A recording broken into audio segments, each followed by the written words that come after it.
I hope that makes sense. One of the things I wanted to also discuss is the options, the 4-axis options. If you go up there to the 4-axis, yeah, go to the options tab. Okay, there's a few things here that worth mentioning. The first checkbox is probably the most important one. If you always want your tool to move up or your head to move up when you do a table rotation so that it's clear off the part or the stock model, you can check that checkbox.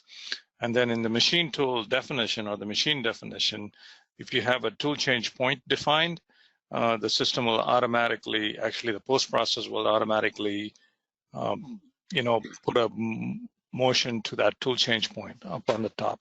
Under general parameters, you have the tool change point. And so if you define that point, it'll automatically, the system between two setups, between any two setups, could be the rotary axis setup or a general setup, it'll move up to that tool point, to the point that you're defined. So this is a good safety measure in case you wanted to set up a tool change position. And also we could probably go ahead and post it so you can see it.